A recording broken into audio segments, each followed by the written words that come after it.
예, 저도 질의응답하고 싶습니다. 대정부 질의는 드러내는 것입니다. 저희는 지금 형사상 검사가 피고인에게 뭔가를 묻고 도망가고 하는 과정이 아니기 때문에 본인에게 서로 책임이 주어지고 형사상 처벌이 될 우려가 있다고 할지라도 답변을 하시는 게 온당하다는 생각입니다. 그런 자세로 임명해 주실 걸로 생각하겠습니다.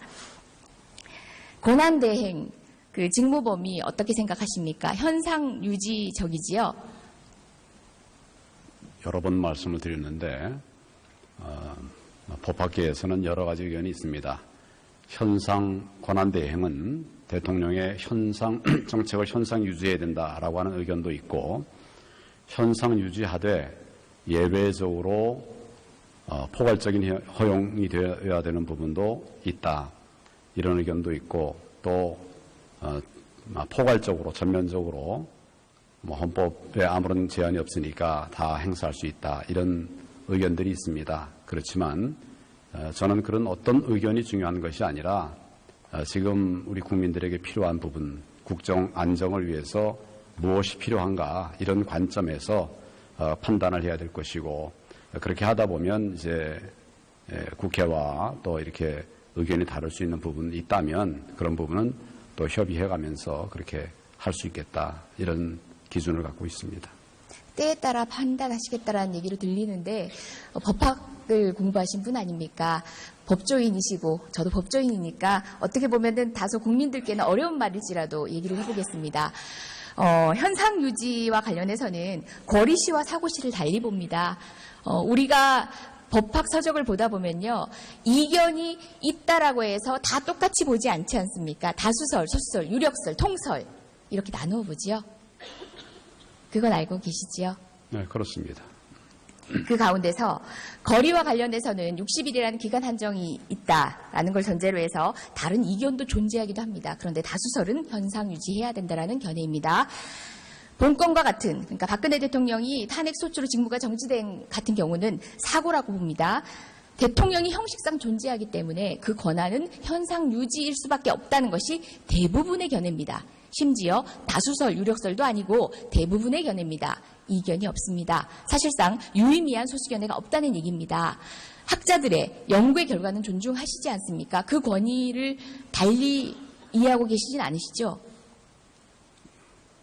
여러 의견들이 있습니다. 지금 의원님 말씀하신 그런 것보다는 더 좀 넓은 의미의 여러 의견들이 나오고 있는 여러 것으로. 의견이라니요?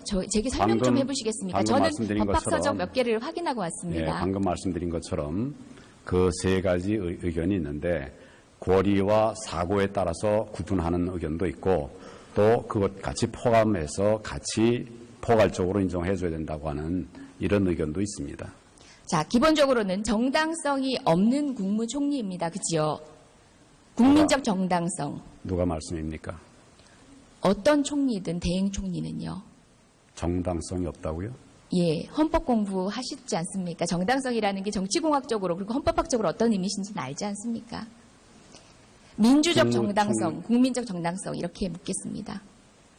국무총리가 선출직 권력은 아니지 않습니까? 그리고 선출의 그 권한은 이미 탄핵되었습니다. 선출직이 아니기 때문에 정당성이 없기 없는 건 때문에 아닙니다. 그냥 일반 공무원하고는 다르지 않습니까? 저는 말장난하러 이곳에 있지 않습니다. 그것들은 지금 총리님께서 달리 말씀하셔도 모두가 인정하는 부분입니다. 그렇기 때문에 현상 유지적이어야 하는데, 사드, 한일, 위안부, 그리고 역사 교과서는 현상 유지가 아니라 총리님의 정책을 시행하는 것입니다. 어떻게 생각하십니까? 현상 유지적인 관점에서 보더라도 지금까지 진행해 오던 부분입니다. 진행해 오던 부분이 계속 진행되는 것은 그 범주 안에 있는 것입니다. 촛불 여론이 대통령 탄핵과 더불어서 사드, 한일 위안부 합의, 역사 교과서를 반대했습니다. 촛불 여론이 대통령 탄핵의 결과를 가져왔습니다. 그렇다면 이 부분에 대해서도 반대한 여론이 이 정도입니다. 그러면은 현상 유지라고 하면은 그냥 여기서 중단하라는 얘기입니다. 어떻습니까? 의원님 말씀 잘 알겠습니다. 중단하실 겁니까? 제가 아까 말씀드렸습니다. 그런 부분들은 국가 안보를 위한 것이거나 또는 그 올바른 교육을 위한 것이거나 많은 논의를 거쳐서 판단하지 마십시오. 잘 찬반 하실 필요 없습니다. 얘기를 하겠습니다. 가만히 찬반에 계시는 관한 것이 얘기를 현상 유지라는 말에 적합한 다 진보 감안해서 집회이십니다. 결정을 했던 정책이고 감안해서 판단할 만큼의 권능이 없으십니다. 총리님. 그 부분을 오늘 확약받고 싶습니다. 약속해 주십시오.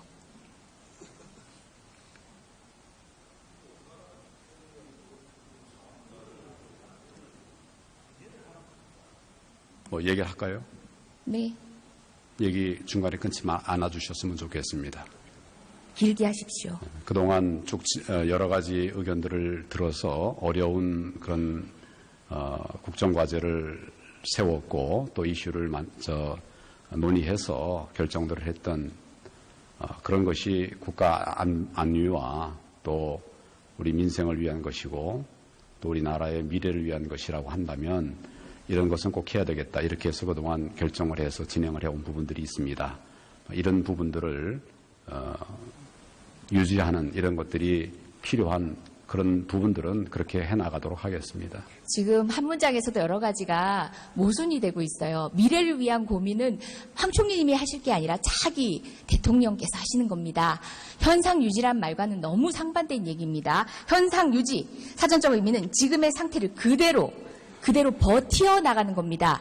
최소한의 조치만 하는 겁니다. 구멍 뚫리면 살짝 막으시면 됩니다. 지금 말씀하신 고민들은 대통령께 맡겨주십시오. 황 총리님의 권한이 아닙니다. 자, 지난번 현안 질의에서 황 총리님이 최순실을 찌라시 보고 알았다고 답변했습니다. 저 놀랐습니다. 두 번 놀랐습니다. 먼저 일국의 총리가 비선 실세자 보안손님을 찌라시 보고 알았다는 거, 이건 정말 무능한 겁니다. 근데 두 번째로는 거짓말이라서 놀랐습니다. 이건 정말 유능한 거짓말장이가 되는 건데요. 둘 중에 어느 걸 선택하실지 모르겠지만 드러난 증거는 유능한 거짓말장이를 가리키고 있습니다. 어떻게 생각하십니까? 최순실 찌라시 보고 알았습니까? 의원님의 무능이라는 말씀도 거짓말이라는 말씀도 다 동의할 수 없습니다. 최순실이 국정을 농단할 때 어느 지위에라도 계시면 100번 양보해서도 책임을 지는 게 고위 관료의 온당한 자세입니다.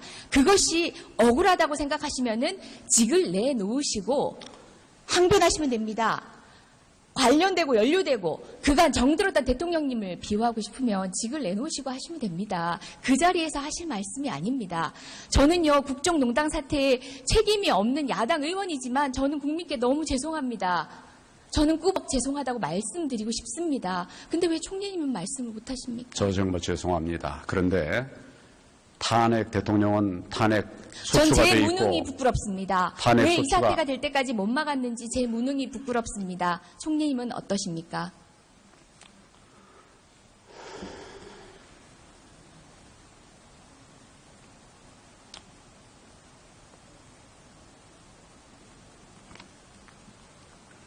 대통령은 탄핵 소추가 돼서 직무가 정지돼 있으면 헌법에 따라서 그 직무를 대행할 사람들이 있지 않습니까?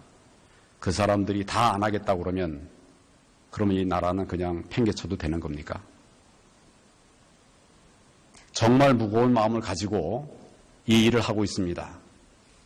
같이 좀 도와주시고 국민들에게 힘을 주시고 정말 도와드리고 싶어서 얘기 좀 드린 끝내게 좀 말씀입니다. 해주세요. 얘기 좀 끝나게 좀 해주세요. 네, 말씀하십시오.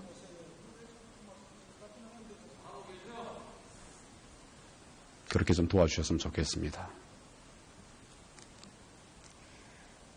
탄핵 이후 2주가 지나도 60만 촛불이 거리에 나왔습니다. 당시 이번에 들고 나온 구호는 황교안 탄핵이었습니다. 그럼에도 불구하고 국회는 총리님을 유임하고 있습니다. 마지막 기회를 드리는 게 어떻게 보면 이 대정부 질문, 저와의 답변이실지도 모릅니다. 반성하셔야지요. 무거운 책임감을 느끼셔야지요. 국회가 명령을 하면 그대로 따르겠다라는 정도라도 약속은 주셨어야지요. 자, 최순실과 관련된 얘기 잠깐 보겠습니다. 황교안 총리의 블로그 글입니다. 2007년 당시에 경선 후보들 간의 검증 공방이 한창일 때 박근혜 대통령 편을 드셨더라고요. 독실한 크리스찬으로 알려져 있지만 경선 경쟁은 몹시 초한 모습을 보이고 있다. 당시 경선 경쟁에서 가장 논란이 됐던 부분은 최순실, 최태민 일가의 연관관계였습니다. 알고 계셨네요. 개인 블로그에 글까지 올리셨네요. 다음입니다. 지금 뭘- 2013년 정윤회 문건 의원님. 파동 사건도 의원님, 직책은 지금 그게 법무부 뭘 얘기한 건지 좀 장관이었습니다. 봅시다. 자, 그다음 법사위 속기록 보시겠습니다.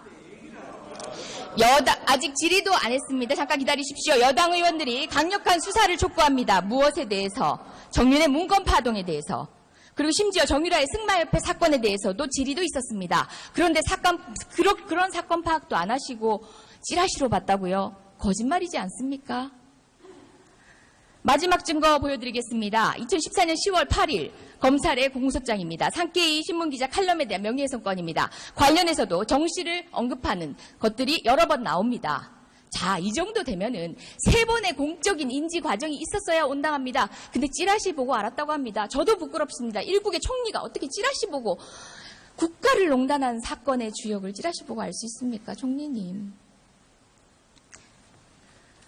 여전히 무능한 바보를 선택하시겠습니까?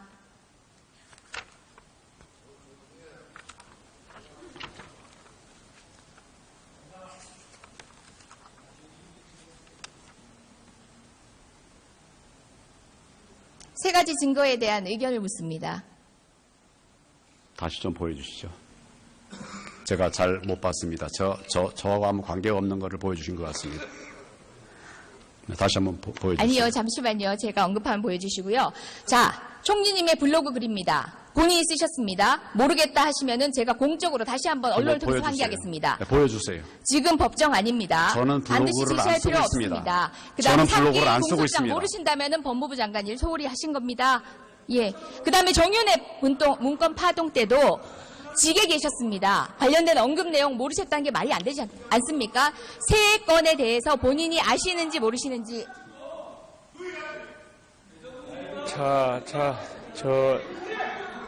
조용히 하시고요.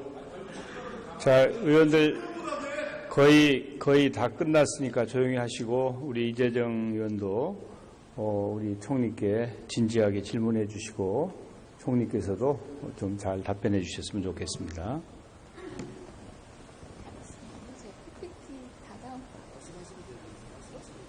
PPT를 제일 마지막 의전 장면으로 좀 바꿔주시겠어요? 의전 장면.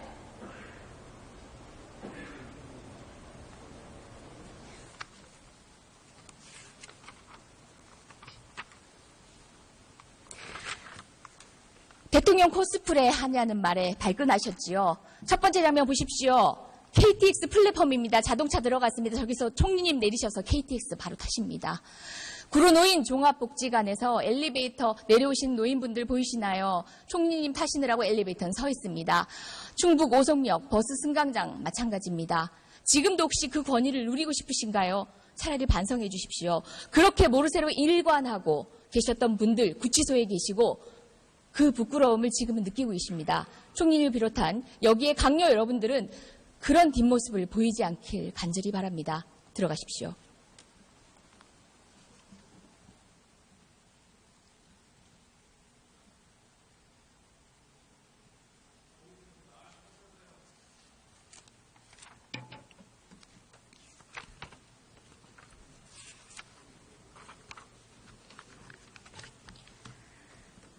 민주적 정당성이 없는 국무총리와 관료를 용인할지 아닐지는 국민의 결정입니다. 국민께 맡기겠습니다. 여쭙겠습니다. 오늘 보신 모습으로 판단해 주십시오.